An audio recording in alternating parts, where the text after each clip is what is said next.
Bienvenue dans ce 4e épisode de révision du français pour le brevet. Aujourd'hui, nous allons parler des contes merveilleux. C'est un chapitre que beaucoup d'élèves croient connaître, parce qu'ils ont entendu des contes depuis l'enfance. Le petit chaperon rouge, Cendrillon, La Belle au bois dormant, Le chat botté, Hansel et Gretel, Blanche-Neige, La Barbe bleue, Le petit Pousset. Pourtant, le conte merveilleux est beaucoup plus riche qu'il n'en a l'air. Ce n'est pas seulement une histoire pour enfants avec une fée, un château et une formule magique, c'est un genre littéraire très codé, très ancien, qui parle de peur, de désir, de danger, de famille, de pauvreté, d'injustice, de ruse, de passage à l'âge adulte et de transformation. Le conte commence souvent par une formule célèbre. Il était une fois. Cette formule est simple, mais elle a un effet très puissant. Elle ne donne pas une date précise. Elle ne dit pas, en 1687, dans telle ville, tel jour, à telle heure. Elle ouvre un temps vague, lointain, presque hors de l'histoire. Le conte se déroule dans un monde qui n'est pas exactement le nôtre, mais qui nous ressemble assez pour que nous comprenions ses peurs et ses conflits.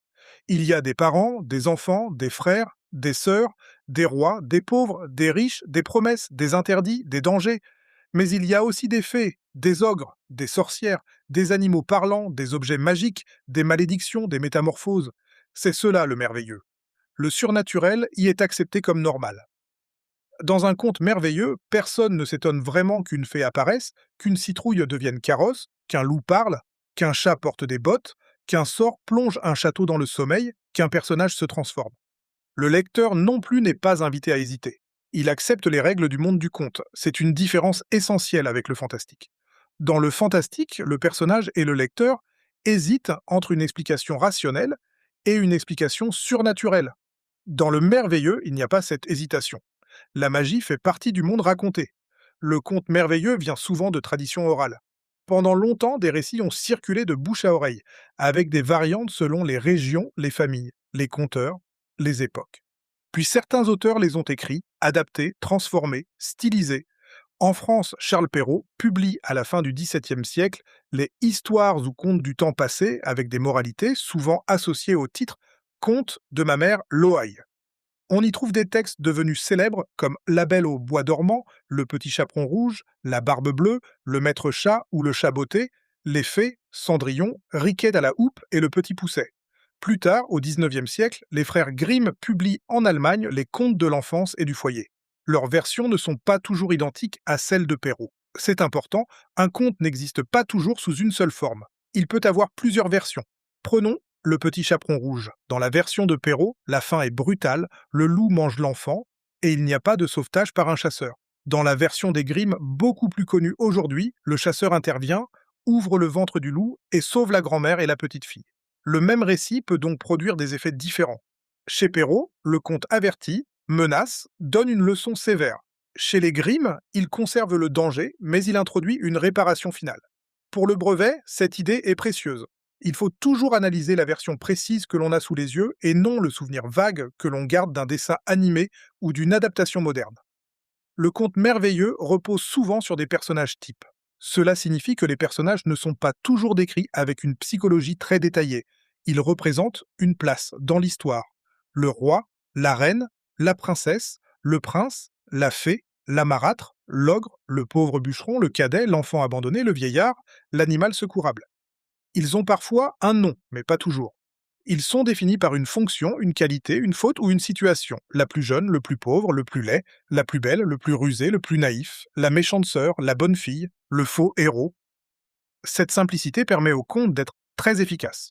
On comprend vite les forces en présence. Beaucoup de contes commencent par un manque ou un problème. Une famille est pauvre, un enfant est menacé, une princesse est enfermée, un royaume est frappé par un malheur, un personnage veut changer de condition. Quelqu'un a disparu. Quelqu'un a reçu un sort, quelqu'un doit partir. Ce manque déclenche l'histoire. Ensuite viennent les épreuves. Le héros ou l'héroïne doit traverser une forêt, répondre à une question, éviter un piège, reconnaître un mensonge, accomplir une tâche impossible, recevoir ou mériter une aide. À la fin, le conte rétablit souvent un ordre. Le personnage est récompensé, l'injustice est réparée, le danger est vaincu, le mariage ou le retour marque une nouvelle stabilité. Mais cette fin heureuse n'est pas automatique, surtout chez Perrault. Certains contes gardent une vraie noirceur. Le chiffre 3 revient très souvent dans les contes. 3 frères, 3 sœurs, 3 épreuves, 3 nuits, 3 objets, 3 tentatives. Cette répétition donne au récit un rythme facile à retenir. Elle vient aussi de l'oralité. Quand un conte est raconté à voix haute, les répétitions aident la mémoire et créent une attente. La première tentative échoue, la deuxième échoue, la troisième réussit. Ou bien les 2 premiers personnages se trompent et le troisième comprend. Le conte aime les structures simples, mais cette simplicité n'est pas une faiblesse. Elle rend l'histoire forte, claire, mémorable. Les objets magiques sont également essentiels. Une baguette, une clé, un anneau, des bottes, une pantoufle, une pomme, un fuseau, une lampe, une robe, une table qui se couvre toute seule, une bourse inépuisable. L'objet magique n'est pas seulement un accessoire. Il concentre souvent un pouvoir ou une épreuve. La clé de Barbe Bleue, par exemple, donne accès à un secret interdit. La pantoufle de Cendrillon sert à reconnaître l'héroïne véritable. Le fuseau de la Belle, au bois dormant, accomplit la malédiction. L'objet magique permet donc de faire avancer l'action, mais aussi de révéler une vérité. Les lieux du conte sont eux aussi très codés. La forêt est un lieu de danger, de perte, d'épreuve, mais aussi de rencontre. Le château représente le pouvoir, le rêve, l'enfermement ou la récompense. La maison peut être un lieu de protection, mais aussi un lieu de menace, comme dans Hansel et Gretel, où la maison en pain d'épices attire les enfants pour mieux les piéger. Le chemin représente le passage, l'aventure, la sortie de l'enfance. Le conte est souvent un récit de seuil. On quitte un lieu, on franchit une porte, on entre dans une chambre interdite, on traverse un bois, on passe d'un état à un autre.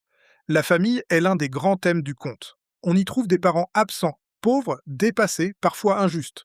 On y trouve des marâtres jalouses, des sœurs rivales, des frères solidaires ou cruels, des enfants abandonnés, des cadets méprisés. Le conte met en scène des peurs très profondes. Être rejeté, ne pas être aimé, être remplacé, être dévoré, être enfermé, être oublié. C'est pour cela que les contes peuvent être violents.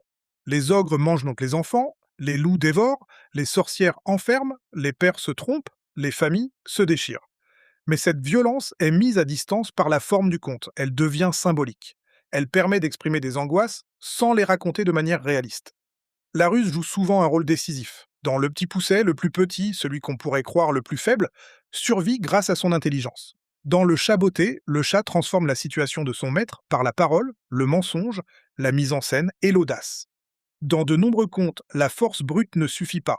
L'ogre est plus grand, plus riche, plus dangereux, mais il peut être trompé. Le conte donne alors une revanche aux faibles. Il montre qu'un personnage sans pouvoir apparent peut triompher par l'esprit, la patience, la bonté ou le courage.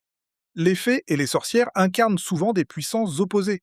La fée peut donner, protéger, réparer, récompenser. La sorcière peut maudire, tromper, enfermer, dévorer.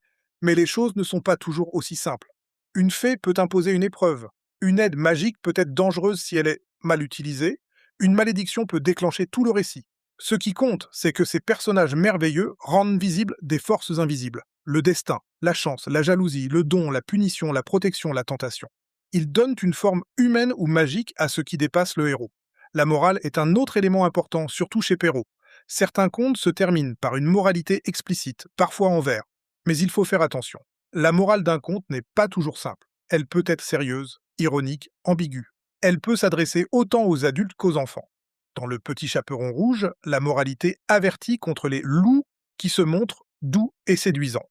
Dans les faits, le conte valorise la bonté et la parole généreuse, mais il montre aussi la violence des jugements sociaux. Dans Cendrillon, la douceur et la patience sont récompensées, mais l'aide magique et la reconnaissance sociale jouent aussi un rôle. Le conte transmet donc des valeurs, mais il peut aussi révéler les tensions d'une société.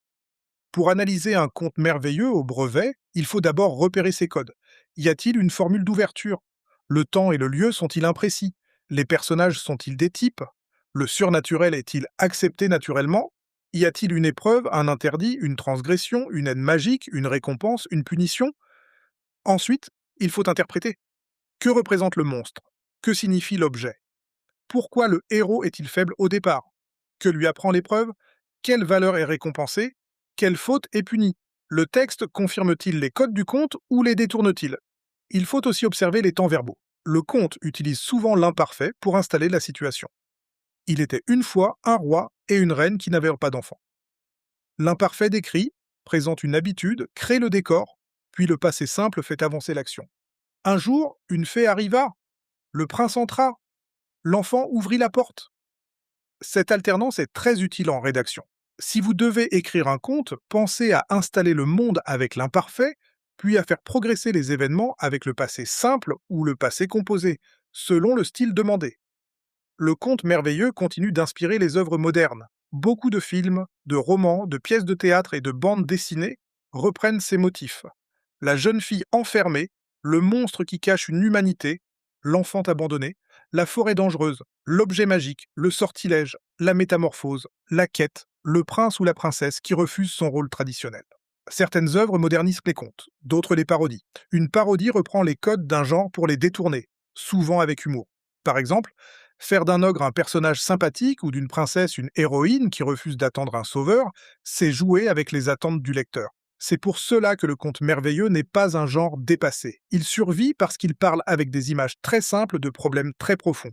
Grandir, quitter sa maison, affronter la peur, distinguer l'apparence et la vérité, résister à la tentation, trouver sa place, reconnaître les faux amis, réparer une injustice, transformer une faiblesse en force, voilà les grands sujets du conte. Les fées, les ogres et les châteaux ne sont que la surface merveilleuse.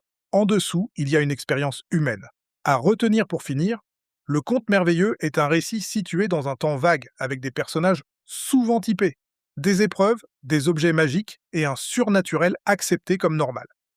Il vient en grande partie de tradition orale, mais il a été fixé et transformé par des auteurs comme Perrault et les frères Grimm. Il utilise des formules, des répétitions, des oppositions fortes et des symboles. Il peut divertir, faire peur, avertir, transmettre une morale ou interroger la société. Le jour du brevet, ne dites pas seulement «c'est un conte parce qu'il y a une fée». Expliquez comment le merveilleux fonctionne, quelle épreuve transforme le personnage, quelle valeur est défendue et ce que le récit nous apprend sur les peurs, les désirs ou les rêves humains.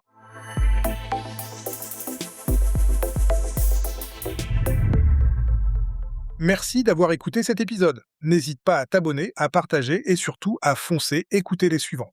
À très vite.